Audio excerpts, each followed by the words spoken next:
tourne la table. Mets-toi, dis-toi ceci. Et si c'est moi qui avais fait cela, et que c'est Dieu qui était à la place où je suis, qu'est-ce que j'aurais aimé que Dieu fasse? Ou qu'est-ce que j'aurais aimé que l'autre fasse? Nous devons être promptes à pardonner. Nous devons être promptes à pardonner. Encore et encore et encore. Mais même l'homme au cœur selon Dieu, nous allons voir que son cœur n'était pas suffisant. Parce qu'un jour, il n'a pas suivi ce que la parole de Dieu me commande. Et il est tombé, même avec un cœur selon Dieu, il est tombé. Vous savez, la parole de Dieu nous dit que nous devons être constamment alertes. Nous devons être dans la bataille. Dieu n'aime pas quand nous manquons à la bataille. Parce que quand nous manquons à la bataille, nous devenons distraits. Le diable ne prend jamais de vacances. Mais nous voulons prendre des fois des vacances de notre marche avec Dieu. Cela ne veut pas dire que vous ne devez pas aller en France en été ou quelque chose comme ça. Ce n'est pas ça du tout. Tu peux aller en Abitibi comme tu veux ou faire des vacances. Mais ne prends pas des vacances de ta marche chrétienne. Parce qu'il y a certaines personnes... vous savez, on ne parle pas, on ne dit pas ces choses juste pour le dire. Parce qu'on observe certaines choses. Et des fois, ces choses font mal. Tu vas voir quelqu'un qui marchait bien avec le Seigneur, qui était en feu avec Dieu. Et là, ils prennent des vacances. Ils partent, je ne sais pas moi.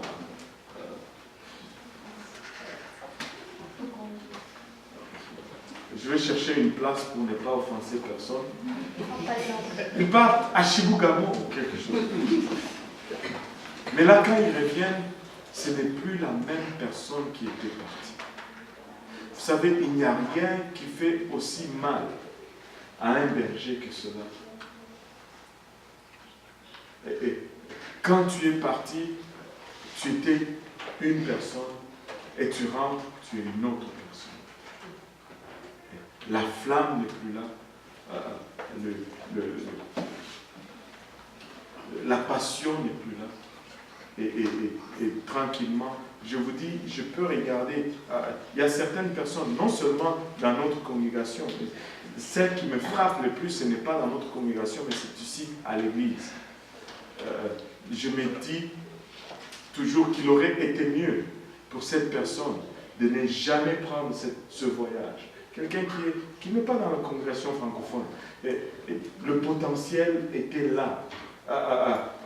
Mais ils ont pris un voyage. Ils sont allés dans un pays lointain. Mais le retour de ce voyage, ils n'ont plus jamais été les chrétiens qu'ils étaient. Quand tu veux partir en voyage, la première chose que tu cherches, ce n'est pas la plage. Ce n'est pas la plage. Un chrétien ne va même pas à la plage publiquement. Amen. Qu'est-ce que tu vas faire aller là-bas? Exposer ton corps? Tu dis, ah, moi je vais être couvert. Oh, mais tu vas couvrir aussi les corps de tous les autres. Mais tu vas regarder les autres aussi. Et tu vas t'essuyer avec ceux.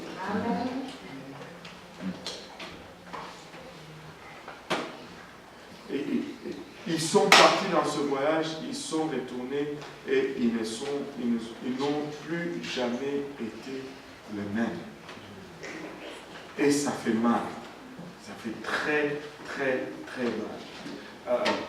La première chose que tu regardes quand tu veux partir en voyage, c'est une église. Parce que tu veux être en vacances. De ton travail, non de ta marche avec Dieu. Amen. Tu ne peux pas te permettre d'être en vacances de ta marche avec Dieu. Est-ce qu'il y a une église, là où je vais prendre mes vacances, une église où on prêche la vraie parole? Et la première des choses, quand tu arrives là-bas, tu cherches l'adresse de l'église, tu vas à l'église.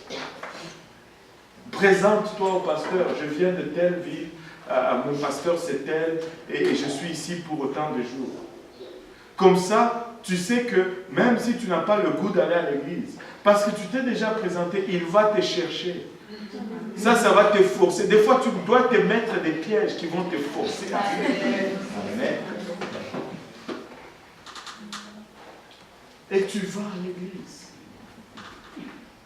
Tu sais, ça fait du bien de temps en temps de quitter, d'aller à un endroit parce que tu laisses un peu les démons avec qui tu étais. Parce que très souvent, il y a de ces démons qui sont territoriaux. Oui, c'est vrai. C'est vrai. Tu vas ailleurs, le combat change. Il y a ceux qui te sont personnels, que tu vas traîner partout, ça c'est sûr. Mais il y a ceux qui sont territoriaux et qui vont t'épuiser continuellement. Et quand tu te déplaces, même l'oppression change. Dès que... Essayez-le. Essayez juste de traverser la frontière, aller aux États-Unis, quitter le Québec. Ça change. Tu te sens du coup bien. C'est pourquoi vous aimez toujours aller dans d'autres villes. C'est parce que vous ne réalisez pas, mais c'est l'oppression qui quitte. Tu dis, ah, j'aime aller à New York. Oui, c'est parce que tes démons sont restés à Montréal. Mais si tu décides que tu restes là, tu sais quoi, tu vas commencer à ressentir encore l'oppression que tu ressentais.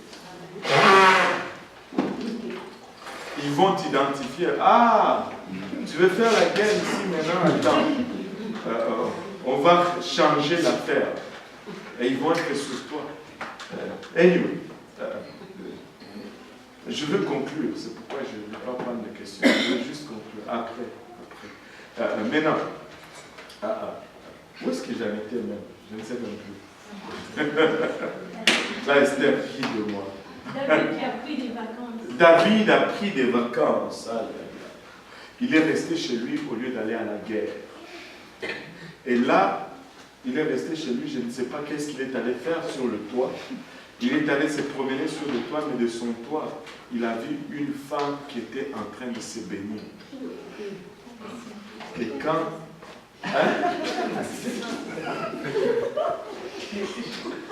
J'ai rien compris. Elle aussi, pourquoi elle faisait ça? Elle aussi, vraiment. Pourquoi elle devait laisser le rideau de sa salle de bain ouvert? Quand elle fait bain, ferme les rideaux.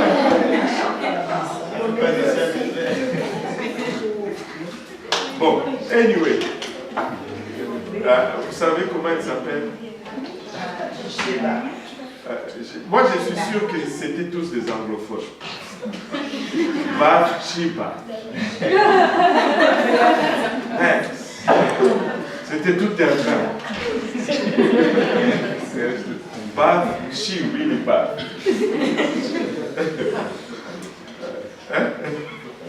Il faut traduire.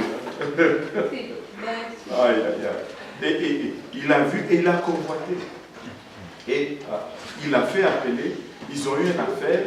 David se disait peut-être, oh, personne ne saura rien, c'est fini. Mais un mois après, elle envoie un petit mot au roi. On a un petit problème, je n'ai pas vu mes règles. Quoi? Et là, il dit non, il faut qu'on trouve une solution à ça. Regardons un peu, ton mari, ça fait un mois qu'il n'est pas à la maison, il est à la bataille. Oh boy. Le roi envoie chercher Uri vient. Il dit, parlez-moi un peu de la bataille, comment c'est là-bas? Oh roi, on est en train d'avancer de ce côté. Ok, c'est très bien. Ok, rentre un peu chez toi, et puis demain tu retournes à la bataille. Uri dit, ok roi. Il descend, il reste devant la maison du roi. Il ne rentre pas à la maison. Et là, quelqu'un vient, il y avait toujours un complice, il vient dire au roi, probablement la même personne qu'il avait envoyé pour aller chercher Bathsheba. Le type, il n'est pas rentré chez lui. Il est devant la maison. Et qu'est-ce qu'on va faire maintenant? On la livre même.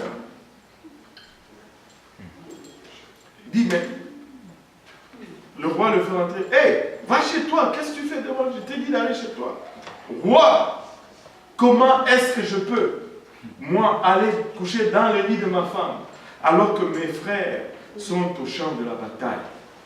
Parle de conversion. Roi, tu n'étais pas non seulement dans ton lit, tu étais dans le lit de ma femme, alors que moi j'étais à la bataille. Et là, ok, demain matin, le roi écrit une lettre qu'il scelle, qu'il envoie à Joab. Il dit, quand vous attaquez l'ennemi, mettez Uri en première ligne, et quand l'ennemi va sortir, retirez-vous de lui, afin qu'il soit frappé et qu'il meure. Uri portait sa condamnation à mort. Jusqu'à ce qu'il arrive au champ de la bataille, il donne à Joab, et Joab fait exécuter le plan du roi. Ils avancent sur l'ennemi. L'ennemi se retire. L'ennemi sort, Israël se retire, Uri est frappé et il est mort. Et le roi prend Bathsheba pour femme et subitement, ils ont eu un bébé miracle. Des fois, tu vois des bébés miracles qui naissent comme ça. On a fait un mariage et puis 6 mois après, un bébé est né, mais il est à terre. Là, tu ne comprends plus rien.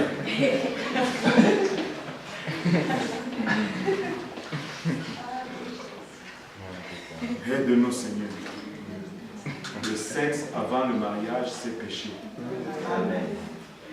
Oh, pasteur, on va se marier. C'est péché quand même. C'est péché. Amen. Et là, David prend ainsi Bathsheba et il pensait couvrir son péché. Il a camouflé son péché. Personne ne saura. Mais vous savez quoi? Il y a un Dieu qui savait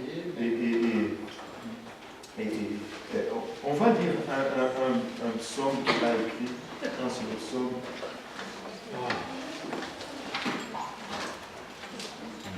32. Le psaume 32 a été écrit en fait après le psaume 51.